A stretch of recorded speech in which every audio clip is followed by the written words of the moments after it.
Reforma Judicial 2020, parte 2. Bueno, pues continuando con lo que es esta propuesta de reforma presentada apenas la semana pasada y la cual tiene varios puntos relativos a principalmente lo que es el Poder Judicial de la Federación.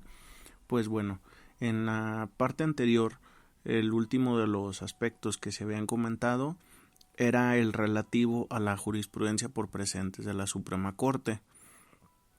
El siguiente punto que es necesario comentar es el que habla de la inamovilidad de juzgadores. Sobre este aspecto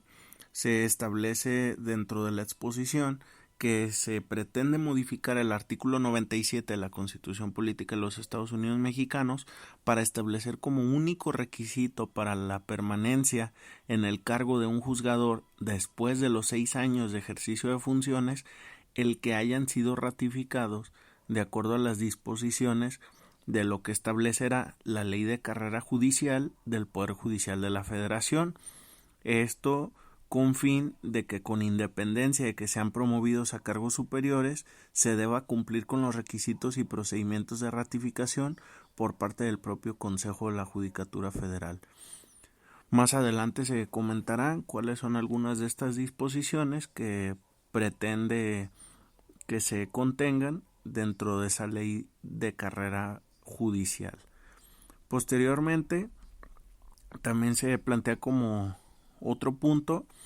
el que haya una sujeción a la ley de carrera judicial del Poder Judicial de la Federación para todo el personal jurisdiccional, es decir, ya no exclusivamente hablaremos de juzgadores, sino todo el personal. Y sobre este punto se pretende también la reforma a los artículos 97 y 99 para prever que todo lo relativo a ingreso, formación y permanencia del personal jurisdiccional se sujetará a esta ley en mención y que las facultades de nombramiento y remoción se deben regir por lo dispuesto en dicho ordenamiento, a fin de consolidar una verdadera carrera judicial en la que sea posible ascender por meritocracia y en igualdad de condiciones para todas las personas. Otro punto más que es concerniente en este caso al Tribunal Electoral del Poder Judicial de la Federación es relacionado con los criterios que puedan ser contradictorios entre las salas de este tribunal, y para este punto también se propone una reforma al artículo 99 de la Constitución Federal, donde se va a modificar el concepto de contradicción de tesis por contradicción de criterios. Esto ya que con dicha modificación conceptual se va a reflejar que en realidad las contradicciones que se dan son entre criterios que se siguen al momento de resolver independientemente de las tesis que puedan derivar de una resolución. Es decir, se emplea un criterio similar al que se va a utilizar para el caso de la propia Suprema Corte de Justicia de la Nación. Otro punto más que también es igualmente relevante, el tema de la paridad de género. En este caso se propone una reforma al artículo 100, donde se va a agregar este concepto o esta definición o este principio como un principio de la carrera judicial en congruencia con la reforma constitucional del 6 de junio del 2019. Que esta reforma, pues a grandes rasgos, va en consonancia con disposiciones relativas a la paridad de género en distintos ámbitos de la vida pública. Otro punto más es el relativo a la Escuela Federal de Formación Judicial. En este tópico se pretende una reforma al artículo 100 en el cual la proposición en concreto es cambiar la denominación del Instituto de la Judicatura Federal por Escuela Federal de Formación Judicial y que va a tener un carácter de órgano auxiliar del Consejo de la Judicatura Federal y que el objeto será la implementación de procesos de formación, capacitación y actualización del personal jurisdiccional y administrativo, tanto del Poder Judicial como de los órganos auxiliares. Y también será el órgano que se encargará de llevar a cabo concursos de oposición para acceder a distintas categorías de la carrera judicial en términos de las leyes y demás disposiciones aplicables. El siguiente punto es relativo a la Defensoría Pública Federal, algo que hay que considerar que debe de ir en armonía con lo que establece el propio artículo 17 constitucional, pero en este caso lo que se propone es una reforma al artículo 100 para que se contemple el servicio de Defensoría Público a nivel federal como proporcionado por un órgano especializado del propio Consejo de la Judicatura, que es el Instituto Federal de Defensoría Pública, y que en la respectiva ley se van a regular los términos y otros aspectos. Aquí la explicación que se da de esta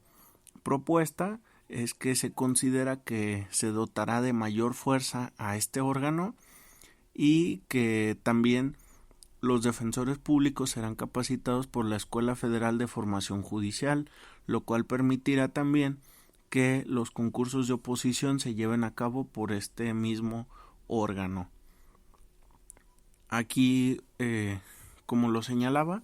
esto es relevante porque cada vez se le va dando como un carácter más importante, más relevante a lo que es la Defensoría Pública Federal, y que atendiendo a esa propia disposición del artículo 17 constitucional, me atrevo a decir que esta serie de reformas que se han ido dando o adiciones que se han venido dando a esta institución, pues finalmente terminan por armonizarlo con lo que es el propio principio de progresividad, donde si hay una mayor preparación de quienes conforman ese instituto federal, si cada vez hay mayor número de servidores públicos y se atienden más áreas, pues claramente hay un mayor grado de protección hacia las personas y un mayor facilitamiento en cuanto a ese acceso a la justicia, que no inicia nada más con los propios órganos jurisdiccionales, sino con el hecho de que se cuente con un abogado que permita hacer valer distintas pretensiones ante esos órganos o que permita llevar una defensa adecuada a lo largo de un proceso penal. Otro punto más es el de irrevocabilidad de los acuerdos del Consejo de la Judicatura Federal. Este es un aspecto muy sencillo, consiste en una modificación también del artículo 100 de la Constitución para efectos de que se elimine dentro del texto constitucional la facultad de la Corte de revocar acuerdos que apruebe el Consejo de la Judicatura. Y esto pues con el fin de hacer más expedito el cumplimiento de los acuerdos que se emitan y propiciar que el máximo tribunal concentre su atención en el conocimiento de asuntos propios de un tribunal constitucional. Es decir, se va puliendo como esa serie de facultades que tiene para restarle a aquellas que no son propiamente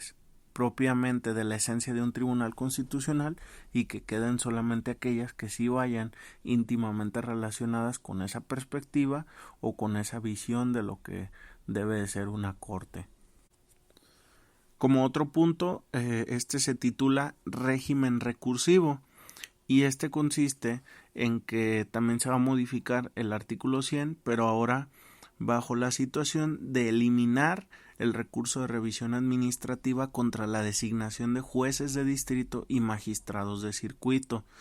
con el fin de que no se distraiga la Corte con la función de revisar los resultados de los exámenes a los concursos de oposición. Y como otro punto, en aras de garantizar el derecho a un recurso, se prevé que estos resultados de los concursos de oposición puedan ser impugnados, pero ante el Pleno del Consejo de la Judicatura Federal, que será el que termine por resolver dicho recurso. El siguiente aspecto es titulado como designación de órganos jurisdiccionales para resolver casos vinculados a violaciones graves de derechos humanos. Y este también consiste en una modificación del artículo 100, pero esta para efectos de que se faculte al Consejo de la Judicatura Federal para que pueda designar a uno o más órganos jurisdiccionales para que conozcan de los asuntos vinculados con hechos que constituyan violaciones graves a los derechos humanos o que tengan un impacto social de relevancia.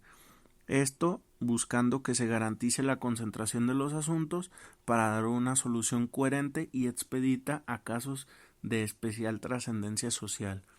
Este es uno de los aspectos que ha generado como más incertidumbre y varias críticas porque no termina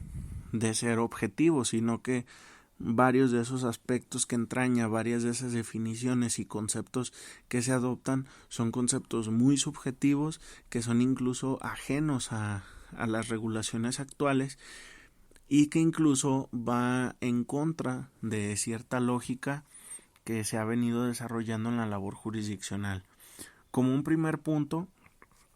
pues claramente el tema de las violaciones graves a los derechos humanos, ese sí es un concepto que se ha venido estableciendo desde que la Corte tenía la facultad de investigación, ahora que esa facultad es propiamente del Ombudsman Nacional